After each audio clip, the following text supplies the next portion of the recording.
Salut les trekkers, c'est Alex, on se retrouve aujourd'hui pour une nouvelle vidéo. Aujourd'hui on va parler de ma nouvelle tente ultra légère que j'ai utilisée sur le GR70. C'est la Lunar Solo de chez Six Moon Design. Donc cette tente, la Lunar Solo que j'ai entre les mains devant vous, c'est un mixte entre une tente et un tarp.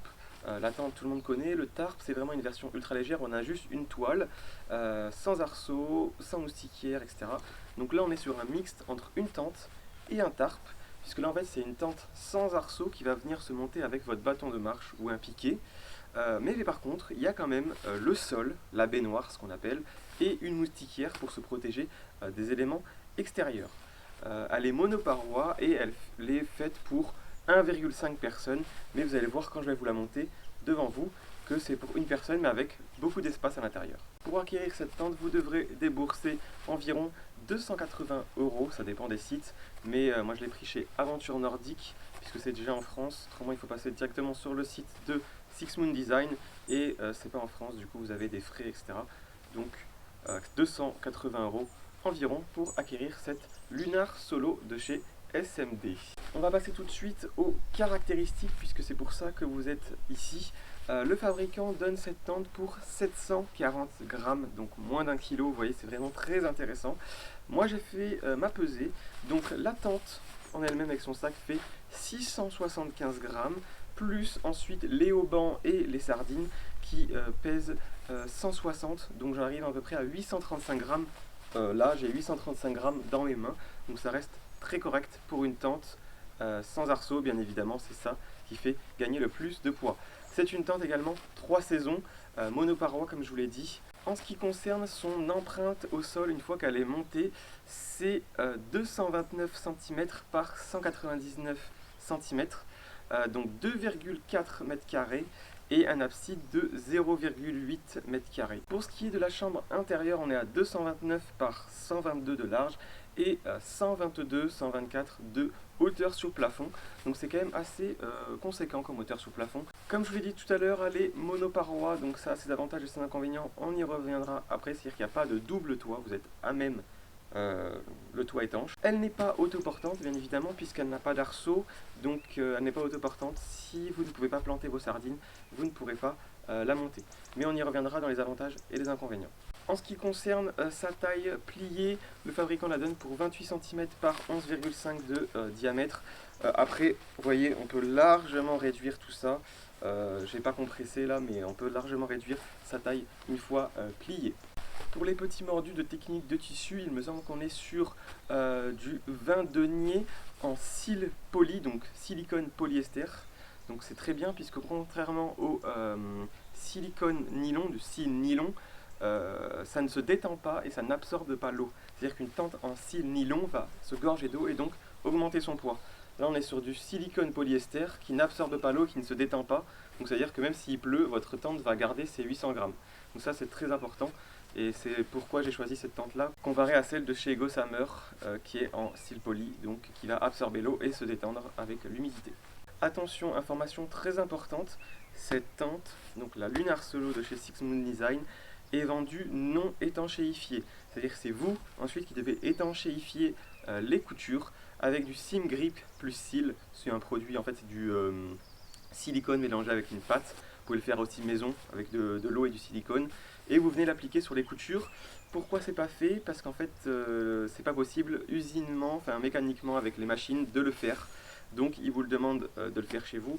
Ou alors vous payez un supplément de 35 $, je sais plus combien, sur le site de chez Six Moon Design. Mais de toute manière, ne vous inquiétez pas, je vais vous faire une vidéo après celle-ci sur comment monter son abri et comment aussi étanchéifier les coutures. Donc ne vous inquiétez pas, si c'est une question qui vous préoccupe, c'est assez facile à faire. Je vous montrerai comment on fait tout ça dans une vidéo qui arrivera dans quelques jours. Ce que je vous propose, c'est qu'on passe au montage, à la visite de l'intérieur et au démontage de la tente, bien sûr avec le petit chronomètre qui va bien comme d'habitude. Et après, pour finir, on fera ma conclusion, les avantages et les inconvénients de cette tente, la Lunar Solo de chez Six Moon Design, je le rappelle. Allez, c'est parti, le montage.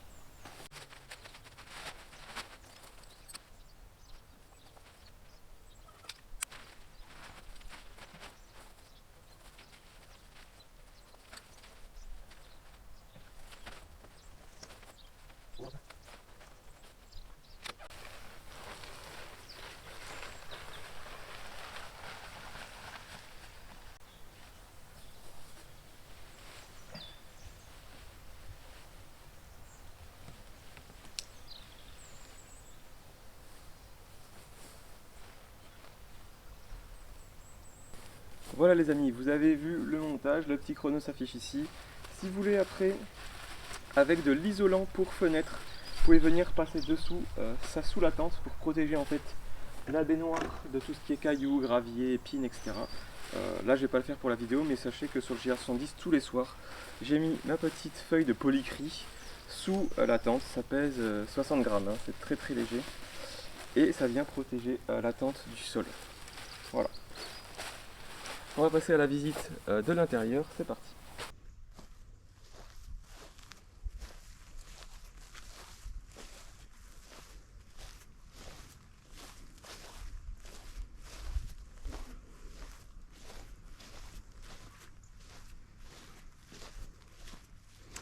Voici le vestibule qui est quand même assez conséquent, vous voyez. Hop. Ensuite vous avez le mât qui est mis dans une petite poche là-haut. Vous avez la corde pour venir serrer le mât. Ne vous inquiétez pas, de toute manière je vous ferai un tuto comment monter cette tente. Ensuite on vient ouvrir en bas. Vous avez vu à une main ça passe relativement bien, sauf pour celle-ci. Hop. Et on arrive à l'intérieur. Donc je fais 1m72. Voici l'espace que j'ai encore au pied. Au niveau de la tête, voilà, là je suis quand même pas mal. Et vous voyez tout l'espace que j'ai à ma droite. Là je tends mon bras, je vais pas encore au fond. Donc je peux largement mettre un sac et des affaires. Et au pied il me reste encore 30 cm. Et à la tête une quinzaine de centimètres. Voilà. La hauteur sous plafond, je peux largement être assis. Je ne touche pas le haut. Largement, hein. Là je tends mon bras, je touche. Donc vous voyez la différence. Et il commence à faire sacrément chaud dans cette tente. Ici nous avons un petit crochet pour venir accrocher des affaires. Et ici vous avez une petite poche pour ranger. C'est assez minimaliste. Et ici vous avez les patchs des haubans. Je vais vous montrer d'ailleurs depuis l'extérieur. Les haubans qui sont ici. En fait, vont permettre de venir tirer comme ça et de gagner de l'espace à l'intérieur. Vous pourrez même faire, hop, ce que je n'ai pas fait tout à l'heure. Ici, ce petit élément qui va permettre de venir tendre la porte principale, sachant que vous avez vu, on peut changer de côté avec ça. J'aurais pu l'attacher sur l'autre. Voilà. Pour le démontage, c'est parti.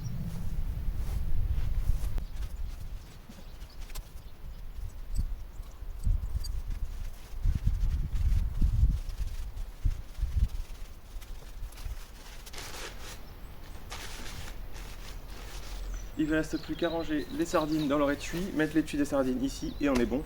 Je pense que le chrono parle de lui-même.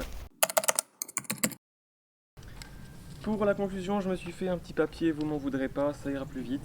Ça fait un petit peu présentateur télé. Donc pour les avantages, tout d'abord je dirais le poids. 740 grammes donné par le constructeur, 835 grammes avec la totalité des sardines. Puisque oui, je ne l'ai pas dit, les sardines ne sont pas vendues avec la tente. C'est une spécificité des tentes ultra légères. Elles sont très rarement vendues avec des sardines, donc il faut avoir vos propres sardines. Moi personnellement, j'ai utilisé les sardines que j'avais sur la Nature Hike Vic 1. Je ne sais pas si vous en rappelez, autrement je vous mets la vidéo juste ici. Donc 835 grammes, moins d'un kilo, que demander de plus. Autre avantage, c'est l'encombrement plié. Vous avez vu, c'est 28 cm de long pour 11,5 de circonférence. On peut en plus la compresser encore plus, donc vraiment elle prend pas beaucoup de place, c'est vraiment très cool. Troisième, c'est la rapidité de montage et de démontage. C'est assez facile, même si je vous avoue qu'au début, pour le montage, j'ai galéré la première fois. J'ai failli même la renvoyer, dites-vous, parce que je ne comprenais rien, c'était très dur. C'était la première fois que je montais une tente sans arceau avec un bâton de marche. Mais une fois qu'on a compris, vous l'avez vu, ça prend quasiment autant de temps qu'une tente classique. Et une fois qu'on est vraiment habitué, ça met même moins de temps. Quatrième avantage, c'est sa composition. Le toit étant cils poli, donc qui n'absorbe pas l'eau, qui ne se détend pas à l'eau, donc ça c'est super intéressant. La baignoire par contre est en style nylon, mais bon, elle ne doit pas prendre l'eau puisqu'elle a le toit au-dessus de la tête, donc la baignoire c'est pas forcément très important. Et en plus moi j'utilise le polycry pour protéger dessous, donc aucun souci là-dessus. La qualité, c'est aussi un de ses avantages, hein, c'est vraiment du bon matériel, c'est vraiment fait très professionnellement et c'est de très bonne qualité. En tout cas, j'ai pas eu de soucis sur les 10 jours, 9 jours de mon GR70, donc ça, je ne peux rien dire, en tout cas pour le moment. Sixième avantage, c'est l'espace de vie à l'intérieur, elle est vraiment très spacieuse et ça, c'est vraiment agréable. Une personne, mais on peut mettre soit un chien, soit du matériel à côté de nous, donc ça, c'est vraiment très très cool. Et également, ça rentre dans l'espace de vie. C'est l'abside qui, selon moi, est vraiment très grand. On peut mettre un sac, les chaussures, vraiment pas mal d'objets. On va passer maintenant, bien évidemment, aux inconvénients, parce qu'il y en a toujours, même si ce sont des tentes quasi parfaites, il y a toujours des inconvénients. Le premier inconvénient, comme vous le voyez, c'est l'emprise au sol, la superficie, l'encombrement que ça prend au sol. Donc s'il y en a un petit spot de bivouac, ça va être un petit peu compliqué. Deuxième inconvénient, c'est le fait qu'elle ne soit pas autoportante. Si j'enlève tous ces haubans aux quatre coins, elle ne tient pas. Donc si vous êtes sur un terrain très dur, très rocailleux comme le GR20 ou autre, vous allez avoir du mal à planter votre tente. On peut le faire en posant des cailloux sur les ficelles. Je l'ai essayé, ça tient, mais c'est pas aussi solide qu'avec une sardine bien ancrée dans le sol. Troisième des inconvénients, et ça pour moi c'est l'un des plus gros, ça m'a embêté aussi sur mon GR70, c'est la condensation. On est sur une monoparoi, on a une ventilation en partie haute et la moustiquière, mais si vous avez des nuits humides et fraîches, c'est condensation à fond. On doit passer un linge à l'intérieur de la tente pour éviter que ça mouille ensuite la baignoire.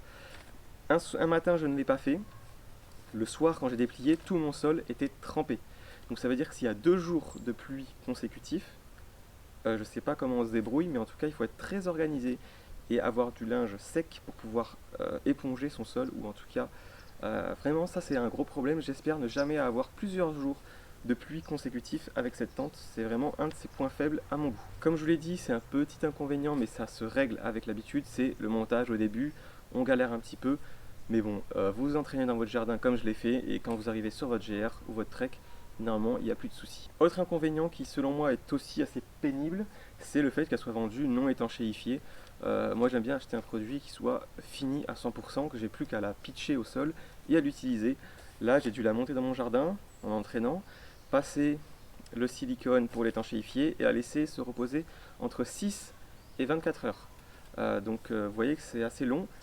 Et personnellement, je ne suis pas satisfait de l'étanchéité que j'ai fait. Ça commence à se décoller parce que je ne l'ai pas bien fait. Donc voilà.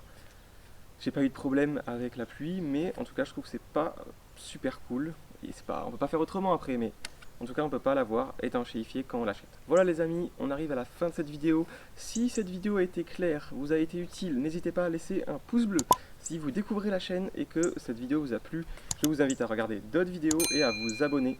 Vous pouvez aussi activer la cloche pour être averti des prochaines vidéos. En tout cas, moi je vous tourne dans la foulée comment monter la tente avec vraiment un tuto étape par étape et comment l'étanchéifier. Et on se dit à plus pour une nouvelle vidéo. Ciao ciao!